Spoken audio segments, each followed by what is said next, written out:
When a single house sells, it doesn't move one pile of money one time. It moves it a dozen times through a dozen different pockets, and almost nobody stops to count them. Watch one deal. The buyer's mortgage funds, brand new money, typed into existence like we covered. The seller walks with a check. The two real estate agents get paid. The seller takes their money and buys the next house, or a car, or puts a kid through school. The buyer hires movers, buys a refrigerator, a couch, paint, a lawnmower. The contractor they hire to redo the kitchen pays his crew, and the crew buys groceries, and the grocery clerk pays rent, and the landlord, you get it. One house sale lights up hundreds of jobs and touches hundreds of pockets. That cascade has a name. It's called velocity. And for 17 years, I watched the housing machine run it. Today, I want to show you the beautiful side of this engine, and then I want to show you what they did with it in 2020. Because they took the most powerful money multiplier in the economy, and they used it to quietly drain the value out of every dollar you'd saved. Let me make velocity simple, because it's one of the most important ideas nobody ever explained to you. A dollar doesn't get spent once and disappear. It gets spent, and then the person who received it spends it, and then the next person spends it. The same physical dollar can change hands 20 times in a year. Velocity is just how many times money changes hands. Think of a single baton in a relay race, getting passed from runner to runner to runner. The baton is the dollar, and velocity is how fast it's moving down the line.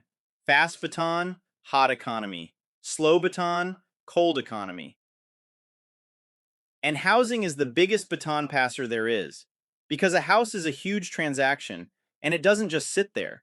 It kicks off movers and contractors and furniture and appliances and 100 smaller deals, each one passing the baton again. That's why the people who run the machine are obsessed with housing. It's not one sale, it's the spark that lights 100 fires. And I want to be fair to the machine here because credibility matters and this part is genuinely good. Lending, done in a measured way, is not evil. A young family gets a home they couldn't have bought with cash. A builder gets work. A town gets jobs. The baton moves, and real life happens on the back of it. For a long stretch, this engine built the American middle class. I'm not here to tell you loans are the devil. I spent 17 years inside this, and I saw it put roofs over real families.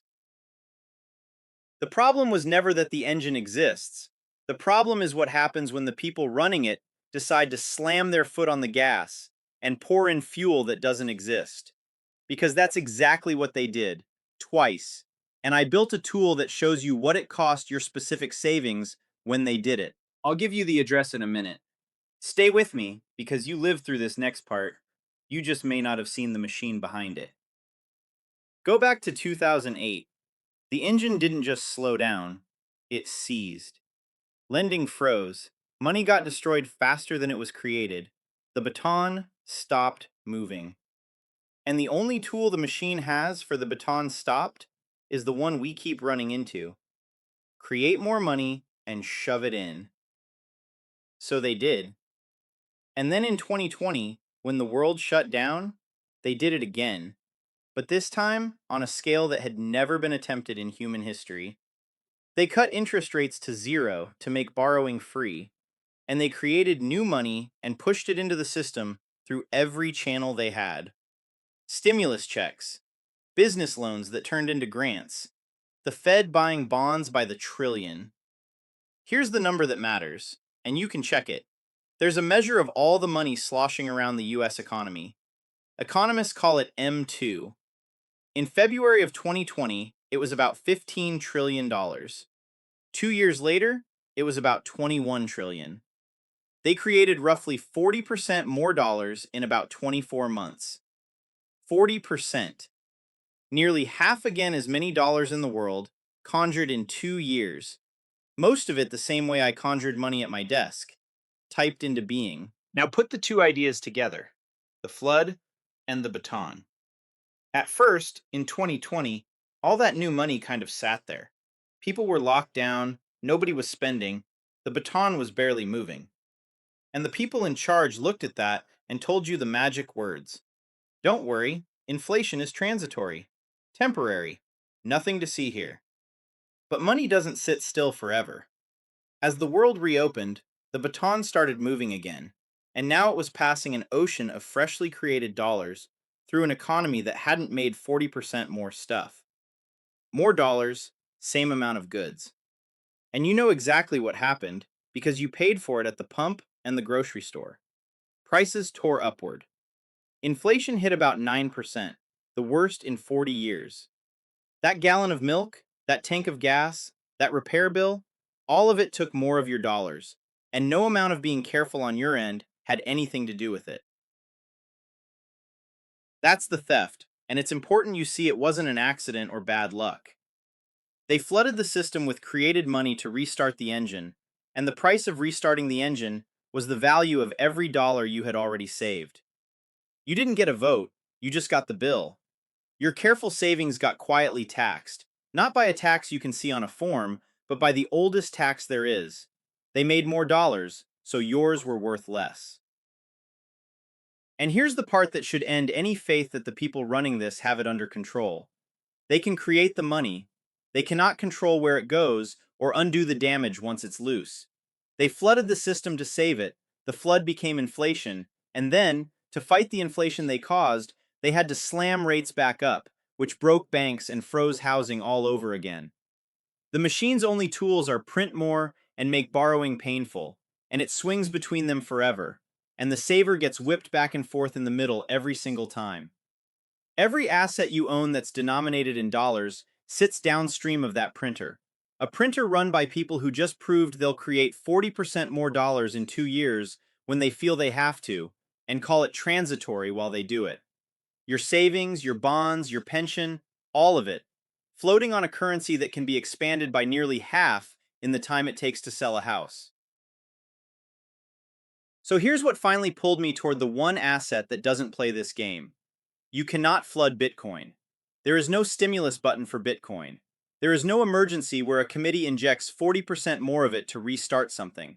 There is no zero interest rate lever, no bond buying program, no check in the mail that expands the supply.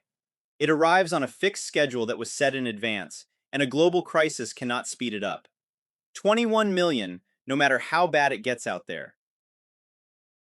Think about what that means for the baton. Money can move through Bitcoin fast or slow.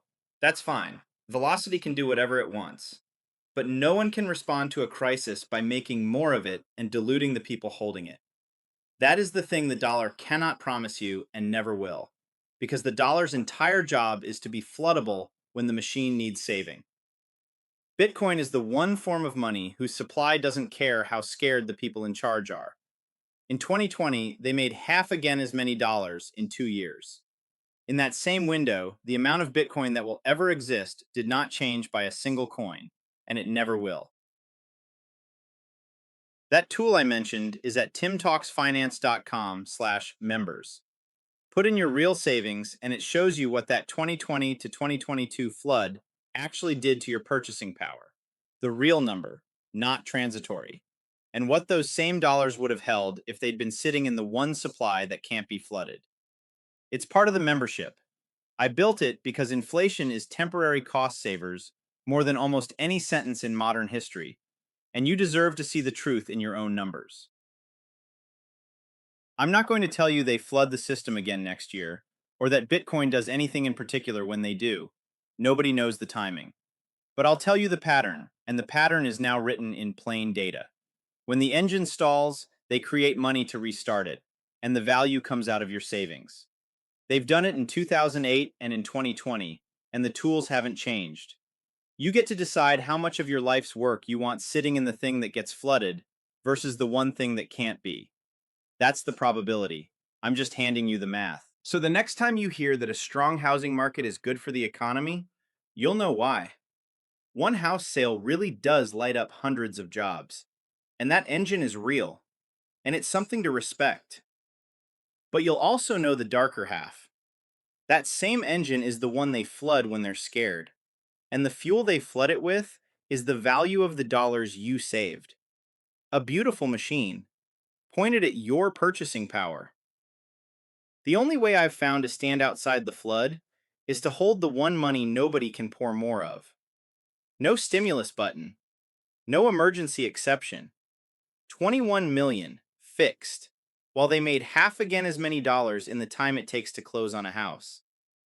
If you want to see what the flood cost you, it's at timtalksfinance.com/members.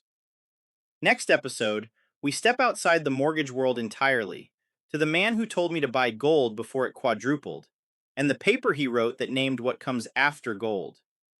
I'm Tim. I'll see you there.